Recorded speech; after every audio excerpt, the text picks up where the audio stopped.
कानून किताबों में बहुत पाक लिखा है और गरीब के हिस्से में सिर्फ खोप लिखा है। जी हाँ दोस्तों, इस तस्वीर को देखो, ये तस्वीर कुछ ऐसा ही बयां करी है। हमारे देश का जो खोखला कानून है उसको ये तस्वीर साफ बयान करी है।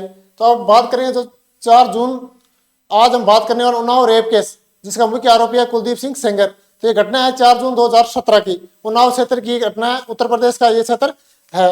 उन्नाव में जो विधायक जी है वो 16 वर्षीय किशोरी के साथ रेप जैसे दर्दनाक घटना, जो इस घटना को अंजाम देते हैं। उसके बाद किशोरी है वो पुलिस स्टेशन में केस दर्ज करवाती है, लेकिन उसकी कोई सुनवाई नहीं होती कि वो बड़ा विधायक है, बीजेपी से विधायक है। पुलिस उसको केस को दबाने की कोशिश करती है।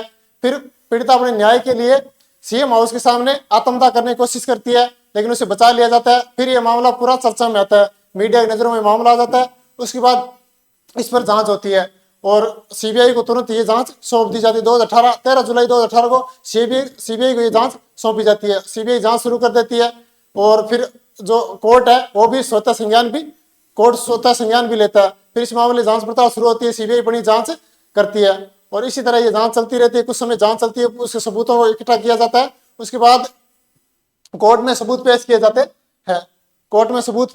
हैं और धीरे धीरे इस मामले की सुनवाई होती है।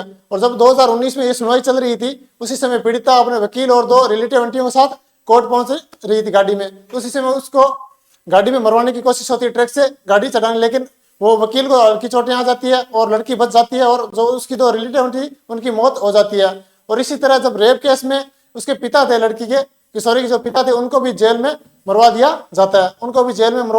मामले को पूरी तरह दबाने की कोशिश रहती है, लेकिन सीबीआई फिर 2019 14 जुलाई 2019 में सीबीआई अपने सबूत पेश करती है कोर्ट में और कोर्ट उसको अपराधी घोषित कर देता है। और फिर बीजेपी भी पार्टी से उसको निलंबित कर दिए, कुलदीप सिंह सेंगर को निलंबित कर देती है।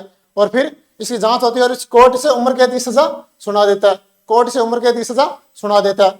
अब एक तस्वीर और देखो आप आगे, ये है अपने कुलदीप सिंह जी सेंगर, तस्वीर देख लो।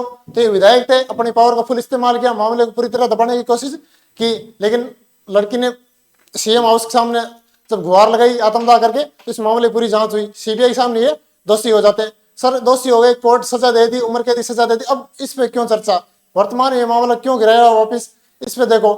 अब देखो, जब कोर्ट ने वहां सजा दे दी, उसके बाद ये कोर्ट दिल्ली हाईकोर्ट में ये मामला गया।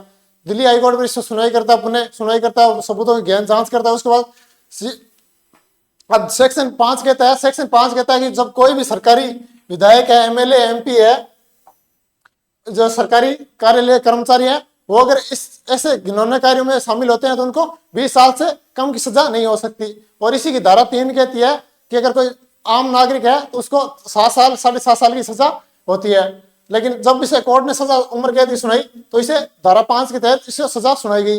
लेकिन दिल्ली हाईकोर्ट ने क्या, इसमें जब दोबारा गहन जांच के सबूतों की जांच की, दिल्ली हाईकोर्ट ने कहा कि ये एक विशेष व्यक्ति नहीं है, इसको सामान्य व्यक्ति मानते हुए धारा 3 में इस केस को धारा 3 में मान लिया। और धारा 3 ये कहती है कि व्यक्ति को रेप केस में 7.5 साल की सजा होगी, 7.5 साल की।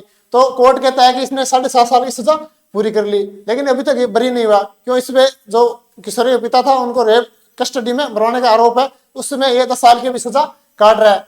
लेकिन बात यह है कि 100 साल की सजा, मामले को पूरी तरह दबाया गया, फिर भी ऐसा क्यों।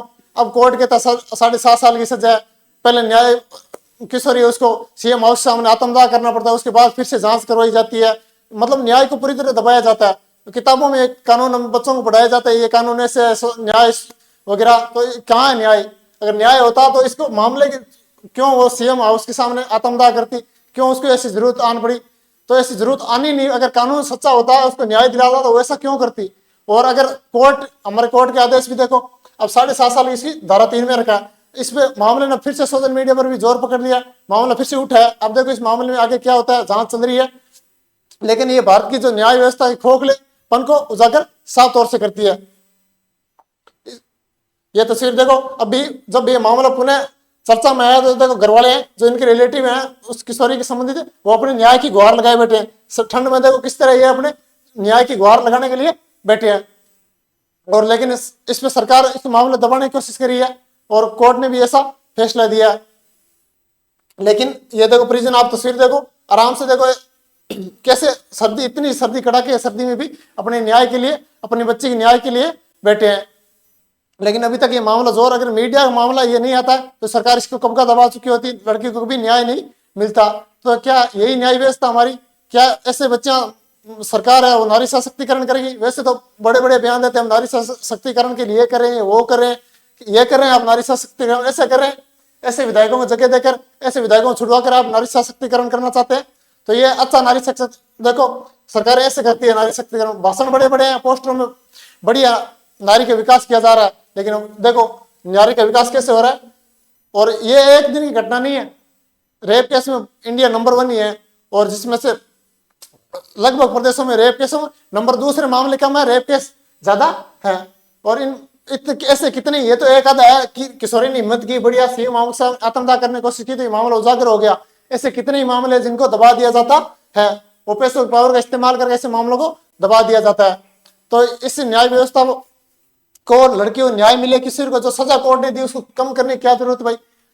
और मामला इतना संगीन है, उसको दबाया गया, पुलिस वालों को दबाया गया, उसके पिता की मौत हो जाती है, लड़की को मारने की कोशिश होती है, इतने मामले दर्ज हैं, फिर भी कोर्ट उसे 7.5 सामान्य धर्म बताकर, और वो जब ये मामला हुआ तो वो एमएलए भी था, और फिर धारा 3 के अंदर कैसे, धारा 5 के अंदर इस मामला कोर्ट ने सजा 100 साल उम्र के सजा दे रखी है, तो इसको सजा बदलने की क्या जरूरत थी अभी? तो इस मामला पूरा चर्चा में है। अगर आप इस वीडियो को ज्यादा से ज्यादा शेयर करोगे, किशोरों की न्याय मिले, इसी ये हम जरूर कोशिश करेंगे, हमारी तरफ से जितनी कोशिश होगी हम कोशिश करेंगे किशोरों को न्याय मिले। इस वीडियो को ज्यादा से ज्यादा शेयर करना, और ऐसे वीडियो के लिए चैनल को सब्सक्राइब करना, और वीडियो अच्छा लगे तो लाइक जरूर करना।